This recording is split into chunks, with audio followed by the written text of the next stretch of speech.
नमस्कार दोस्तों। आज हम बात करेंगे क्रिप्टो करेंसी और उस उन सारे कंट्रीज़ के बारे में जो कि क्रिप्टो करेंसी के ऊपर काम कर रहे हैं या फिर कुछ वैलिड कर रखे हैं अपने कंट्री के ऊपर। इसमें काफ़ी सारे कंट्री का नाम है, लेकिन मैं कुछ मेजर कंट्रीज़ के बारे में मैं डिस्कस करना चाहूँगा जो कि बहुत ज़्यादा लाइमलाइट में आए हैं जब से ये क्रिप्टो करेंसी इंट्रोड्यूस हुए हैं।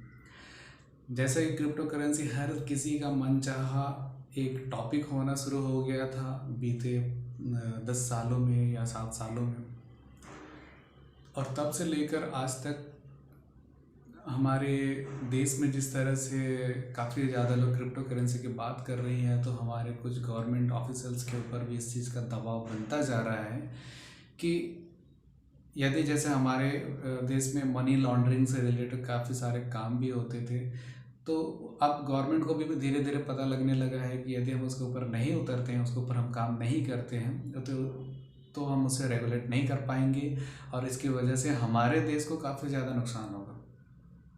तो ऐसे ही चीज़ें बाकी दूसरे कंट्रीज़ ऑलरेडी इस चीज़ को भाप चुकी थी और इसके ऊपर तुरंत काम करना शुरू कर दिया था। जैसा कि हम मानते हैं टेक्नोलॉजी के लेवल में या फिर टेक्नोलॉजी के सेक्टर में सबसे ज़्यादा जो काम करता है वो है जापान, और सबसे ज़्यादा क्रिप्टो करेंसी में जब ट्रेडिंग होता है या फिर इन्वेस्टमेंट होता है वो जापान ही है आज के डेट में भी, जो कि सबसे ज़्यादा इसमें इन्वॉल्वमेंट रखता है।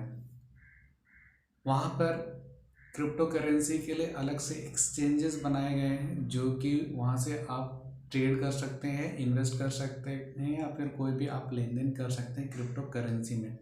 इसके लिए जापान में इसे गवर्नमेंट की तरफ से कुछ रेगुलेशंस के साथ लीगलाइज किया गया है। इसी के साथ में जो दूसरे कंट्री है यूनाइटेड स्टेट ऑफ अमेरिका, तो इन्होंने भी काफ़ी सारी कंपनीज़ को छूट दे रखा है जो कि बिटकॉइन एक्सेप्ट करना चाहते हैं। गवर्नमेंट के तरफ से कुछ अप्रूवल्स लेने होते हैं, उसके बाद आप बिटकॉइन में ट्रांजैक्शन कर सकते हैं। जब बिटकॉइन की वैल्यूज़ बढ़ रही है तो हर कोई उसके ऊपर ट्रांजैक्शन करना चाहता है और ज़्यादा से ज़्यादा बिटकॉइन अपने ऊपर या फिर अपने पास रखना चाहता है। इसके लिए ही बिटकॉइन में काफ़ी सारे लोग ट्रांजैक्शन करने के लिए गवर्नमेंट से परमिशन लिए थे, जो कि गवर्नमेंट ने खुशी खुशी दे दिया। इसी के साथ में जब बिटकॉइन में इन्वेस्टमेंट हो रहा था तो ये बहुत ज़्यादा अफेक्ट हुआ था जब इलॉन मस्क, बिल गेट्स और वॉरेन बफेट जैसे लोगों ने भी इसमें ज़्यादा इंटरेस्ट दिखाया था। काफ़ी लंबे समय तक वॉरेन बफेट जी इससे दूर रहे, लेकिन धीरे धीरे इनकी सब्सिडरी कंपनीज ने इसके ऊपर थोड़ा काम करना शुरू किया। इस वजह से इसका बहुत ज़्यादा हाइप यूएस के मार्केट में दिखाई देता है। उसके बाद एक छोटी सी कंट्री नाइजीरिया।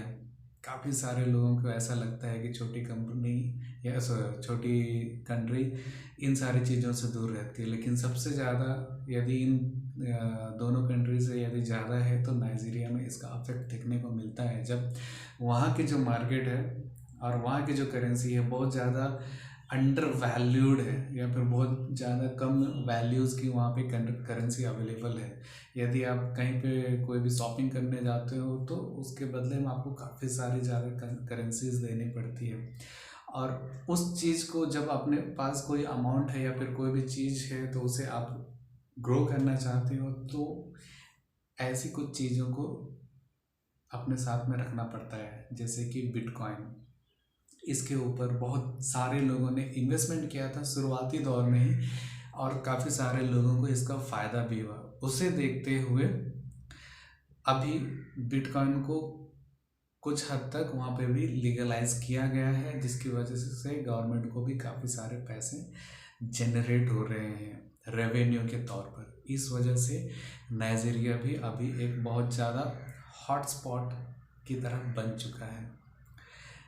दूसरे कंट्री की ओर हम जाते हैं पेरू की तरफ, जहाँ पे कि काफ़ी ज़्यादा ट्रांजैक्शन अभी लीगलाइज किया जा रहा है बिटकॉइन पे।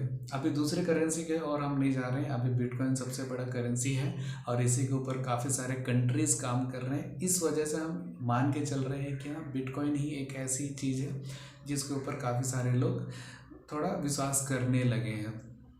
तो पेरू में भी ऐसी छोटी कंट्री होने के बावजूद वहाँ पे बिटकॉइन का ट्रांजैक्शन दिखाई दे जाता है। उसके बाद हम बात करते हैं ऑस्ट्रेलिया की, जहाँ पे बिटकॉइन के साथ अब डोगेकॉइन को भी इंट्रोड्यूस किया जा रहा है पैसों की ट्रांजैक्शन करने के लिए, और काफ़ी ज़्यादा गवर्नमेंट ऑफिशियल्स जगह में भी अब बिटकॉइन को एक्सेप्ट किया जा रहा है। इसे की तरह अभी और एक कंट्री है इंडोनेशिया। इंडोनेशिया में भी अभी बिटकॉइन को एक्सेप्ट किया जाने लगा है। और अभी हाल ही में एक और नई कंट्री आई है, शायद यदि आपको उसका नाम पता है तो नीचे कमेंट कीजिए, मैं इसके बारे में बताता हूँ अभी। तो हमारे पास दूसरी कंट्री है सिंगापुर, जो कि बहुत ज़्यादा फेमस है अभी इकोनॉमिक तौर पर, काफ़ी ज़्यादा वो डेवलप है इकोनॉमिक तौर पर भी। इस वजह से काफ़ी सारे पैसों की ट्रांजैक्शन एशिया और यूएस मार्केट, ठीक है, और ऑस्ट्रेलिया मार्केट और यूरोप, यूएस और यूके जैसे कंट्री के साथ जो सिंगापुर का जो कनेक्शन है वो पहले से ही बहुत अच्छा रहा है। तो आप इस चीज़ को ध्यान रखने की कोशिश कीजिए, ठीक है। इस वजह से भी वहाँ पे बिटकॉइन का बिजनेस अच्छा से फल फूल रहा है। और हमने जो कहा था कि एक नई कंट्री ने बिटकॉइन को एक्सेप्ट करना शुरू किया है, इसका नाम है एल सल्वाडोर। ये छोटी सी कंट्री है, लेकिन जैसे ही इसने एक्सेप्ट करने की बात कही है, सेम डे पे $42,000 का जो लेवल था बिटकॉइन ने टच किया था। तो ऐसे छोटे छोटे न्यूज़ के ऊपर भी बिटकॉइन बहुत ज़्यादा परफॉर्म करता है, जिसमें कि नाइजीरिया और पेरू जैसे कंट्री वाले लोग जब इन्वेस्ट कर रहे होते हैं तो उनको इसका बहुत अच्छा वैल्यू मिलता है। आशा करता हूँ आपको कुछ जानकारी मिली होगी कि कौन से कंट्री इससे अच्छी तरह से एक्सेप्ट करने लगे हैं या फिर उसके ऊपर काम करने लगे हैं। हाल ही में हमारे भारतीय सरकार की ओर से हमारे फाइनेंस मिनिस्टर निर्मला सीतारमन की ओर से भी स्टेटमेंट कुछ आया था कि हम इसके ऊपर कुछ रेगुलेशंस के साथ मार्केट में इंट्रोड्यूस करने की कोशिश करेंगे। अभी उनकी ओर से ये क्लियर नहीं हुआ कि वो कुछ करंट बिटकॉइन के ऊपर काम करेंगे या फिर खुद इंडियंस बिटकॉइन या फिर क्रिप्टो करेंसी टाइप के कुछ ऐसे इंट्रोड्यूस किया जाएगा, क्योंकि दूसरे कंट्री अपने खुद के बिटकॉइन मार्केट में इंट्रोड्यूस करना शुरू कर दिए हैं। आशा करता हूँ इस वीडियो से आपको काफ़ी ज़्यादा कुछ समझ में आया होगा और आपको धीरे धीरे पता चल रहा होगा कि कितनी ज़्यादा वैलिड होती जा रही है हमारे ग्लोबल विलेज में क्रिप्टो करेंसी की वैल्यू। मिलते हैं नेक्स्ट वीडियो में, तब तक के लिए bye bye, take care, keep smiling.